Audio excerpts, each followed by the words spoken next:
नमस्कार साथियों, स्वागत है आपका अपने YouTube channel MBA Aditya classes में। आज हम लोग उसके आगे की चर्चा करेंगे वर्णमाला पार्ट 2 में। कल हम लोग पढ़े थे वर्ड और वर्ड में पढ़े थे स्वर। आज उसी के आगे हम लोग चलेंगे व्यंजन।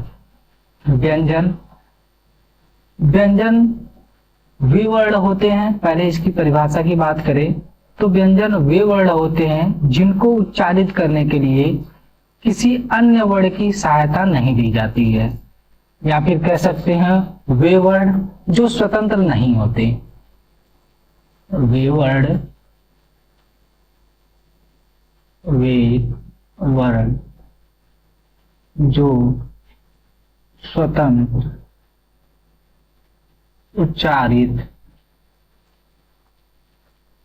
नहीं होते, अर्थात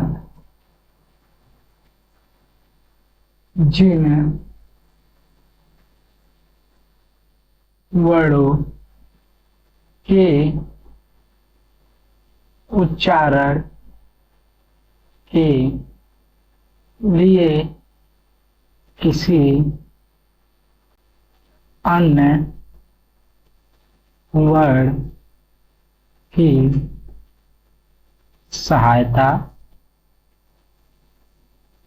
ली जाती है। ध्यान दीजिए कि स्वर में हम क्या बताए थे? स्वर बताए थे कि स्वर स्वतंत्र होते हैं। स्वर को उच्चारित करने के लिए किसी अन्य वर्ड की आवश्यकता नहीं होती है। लेकिन वहीं व्यंजन क्या होते हैं? व्यंजन वे वर्ड होते हैं जो स्वतंत्र नहीं होते हैं, जिनको हम स्वतंत्र रूप से उच्चारित नहीं कर सकते हैं, अर्थात जिन वर्डों के उच्चारण के लिए किसी अन्य वर्ड की सहायता ली जाती है, उन्हें हम कहते हैं व्यंजन। तो जैसे देखिए, ध्यान दीजिए, एक हमने वर्ड लिया क। ध्यान दीजिए, हमने एक वर्ड लिया क। इसको आप स्वयं भी उच्चारित करके देख सकते हैं। क की ध्वनि जब हम जैसे ही उच्चारित कर रहे हैं, उसमें हमें जो है एक और ध्वनि बाहर आ रही है, अ की। क को हम स्वतंत्र रूप से नहीं बोल सकते हैं। क को हमें उच्चारित करने के लिए हमें अ की ध्वनि बोलनी ही पड़ेगी, तब जाके ये क होगा। देखिए यहाँ पे वही हम बात बता रहे हैं कि जब जो है हम व्यंजनों का उच्चारण करते हैं, उसमें अ का उच्चारण जरूर आएगा। क हो गया। ऐसे ही अगर हम ख की बात करें तो ख में देखिए ख, अ का उच्चारण आ रहा है। तो इस प्रकार जितने भी व्यंजन वर्ड होंगे, उनको उच्चारित करने के लिए हमें जो है स्वरों की सहायता लेनी पड़ेगी। हाँ, अब अगर हम बात करें कि व्यंजनों की संख्या कितनी होती है, तो व्यंजनों की संख्या होती है 33। व्यंजनों की संख्या कितनी होती है? 33। आइए देख लेते हैं। चलिए आते हैं। देखिए, एक क वर्ग, च वर्ग, ट वर्ग, ट वर्ग और प वर्ग। देखिए, हमने आज तक हम लोग जो है जब भी व्यंजन पढ़े हैं तो हम जो है क, ख, ग, घ, ङ।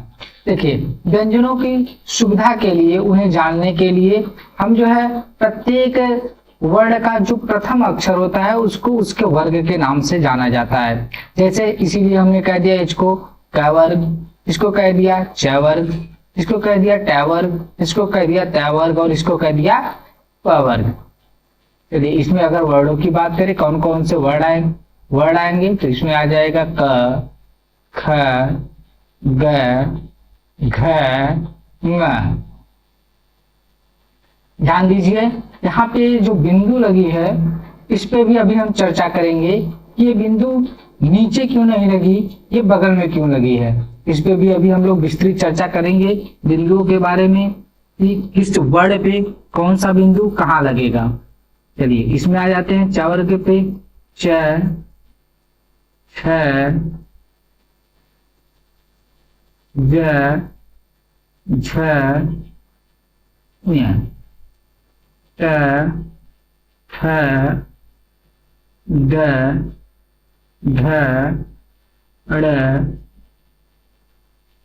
त, थ, द, ध, न, प, फ, ब, भ, म। चलिए ये हो गए, कुल कितने वर्ड हो गए? 5। एक वर्ग में 5, तो ऐसे ही 5 वर्ग हैं, तो सब में कितने हो गए? 5 पूरे 5 कितने हो गए? 25। ये हो गए 25 वर्ड। चलिए अब हम देख लेते हैं, 25 वर्ड हो गए। और फिर आते हैं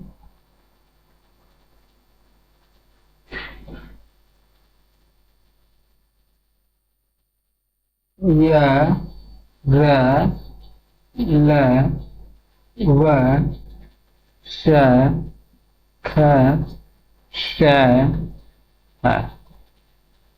देखिए इधर 25 और ये 25 4 29 और 29 4 33। यही हम बताएं कि व्यंजनों की कुल संख्या कितनी होती है? 33। अभी हम जो है इसका हम विस्तृत वर्णन करेंगे कि इसको कौन सा वर्ड बोलते हैं, इसको कौन सा वर्ड बोलते हैं, इसको कौन सा। जब हम जो है व्यंजनों का वर्गीकरण करेंगे तो वहां पे हम इसकी विस्तृत चर्चा करेंगे, इनका क्या नाम है, इनका क्या नाम है, जो जो नाम रहेगा इसकी हम विस्तृत चर्चा करेंगे। चलिए आइए हम जो है इसके बारे में कुछ और चीजें जानते हैं।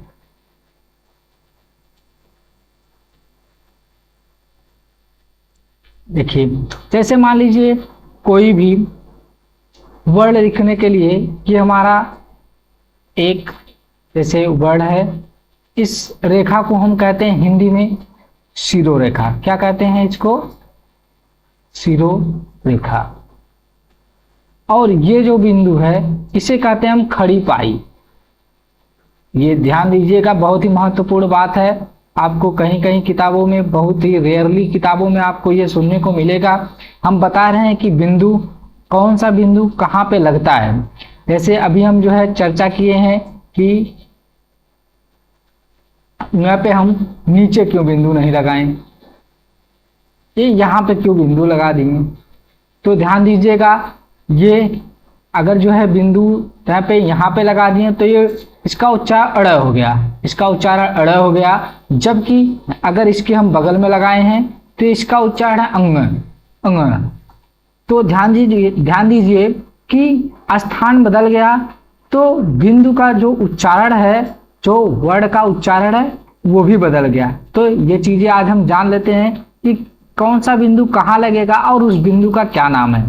तो ध्यान दीजिए कि यद्यपि बिंदु खड़ी पाई है, उसके बगल में ये बिंदु लगा है, ये बिंदु, इस बिंदु का नाम है पंचमाक्षर बिंदु। पंचमा अक्षर बिंदु। ध्यान दीजिए, ये पंचमा, किसी कोई भी वर्ड है उसके बगल में ये बिंदु लगेगा और हिंदी की वर्णमाला में ये बिंदु केवल क वर्ग के पंचम वर्ड पे लगेगा। ध्यान दीजिए, पंचमा अक्षर बिंदु सिर्फ एक वर्ड पे लगेगा, वो भी क वर्ग के पंचमा अक्षर पे, अंग, जिसका उच्चारण है अंग। ये इसको हम कहते हैं पंचमाक्षर बिंदु, पंचमाक्षर बिंदु। यह केवल और केवल क वर्ग के पंचम अक्षर पर लगेगा। अब आते हैं, ये देखिए ये शिरोरेखा है, शिरोरेखा के ऊपर कोई भी बिंदु जब लगेगा तो इस बिंदु को कहते हैं हम, आप लोग इस नाम से परिचित होंगे, अनुस्वार। आप लोग इस नाम से परिचित है, इसे कहते हैं अनुस्वार बिंदु। और ध्यान दीजिए कि ये अनुस्वार बिंदु किस पे लगेगा।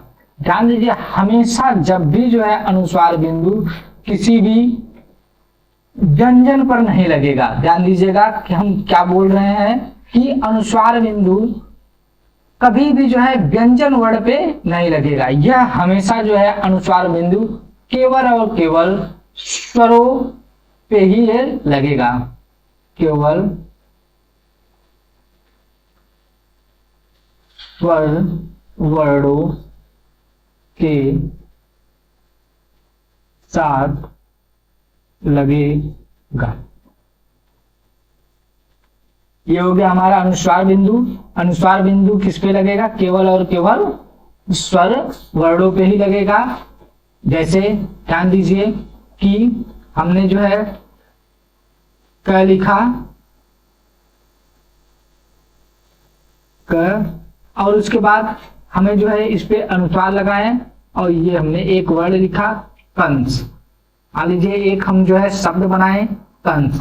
तो ध्यान दीजिए ये क में देखिए ए का उच्चारण है। ध्यान दीजिए ये, फिर ये, इसको जब हम देखेंगे, देखिए यहाँ पे हम तो जो देखने में तो ये लग रहा है कि ये क्या है, व्यंजन के ऊपर जो है अनुस्वार लगा है, लेकिन हम जानते हैं कि क जो है स्वतंत्र रूप से नहीं बोला जाता, उसमें अ जो है। तो ध्यान दीजिए जब इसको हम अलग करेंगे तो ये देखिए यहाँ पे अ पे अनुस्वार लगा है। ऐसे ही देखिए यहाँ पे एक शब्द हम लिख रहे हैं ईंधन। ध्यान दीजिए यहाँ पे भी जो ये लगा है ये किस पे है? स्वर पे। इस प्रकार से हम कह सकते हैं कि जितने भी जो है ये अनुस्वार बिंदु होंगे केवल और केवल स्वरों पर ही लगेंगे। चलिए अब आते हैं कि एक, जब हम ये कोई भी वर्ण है, ये शिरोरेखा है, शिरोरेखा के नीचे हम खड़ी पाई जिसको बोलते हैं, खड़ी पाई के ठीक नीचे अगर कोई बिंदु है, ठीक नीचे अगर कोई बिंदु है, इस बिंदु का नाम है उत्क्षिप्त बिंदु। इस बिंदु का नाम है उत्क्षिप्त बिंदु।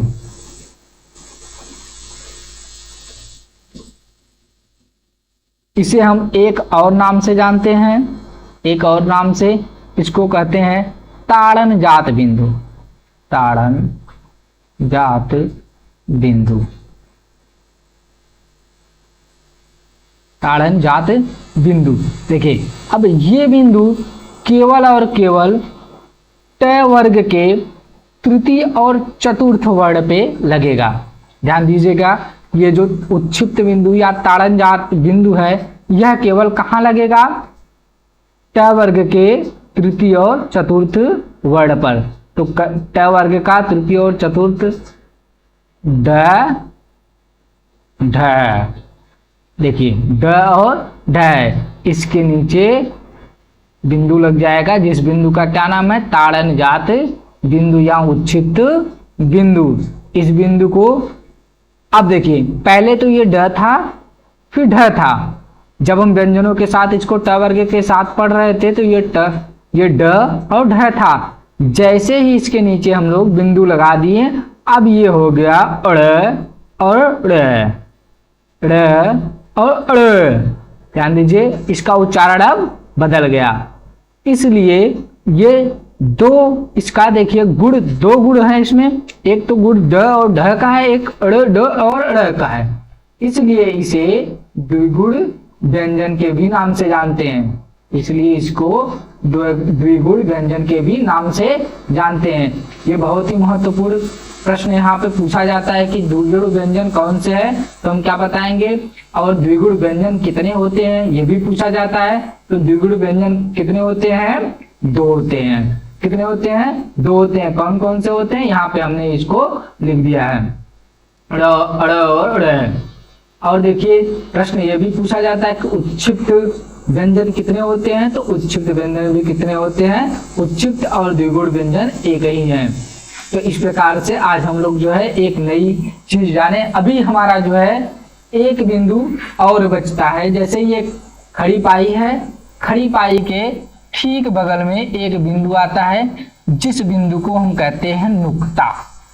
क्या कहते हैं? ध्यान दीजिए बहुत ही महत्वपूर्ण चीज है, आपको जल्दी ये चीजें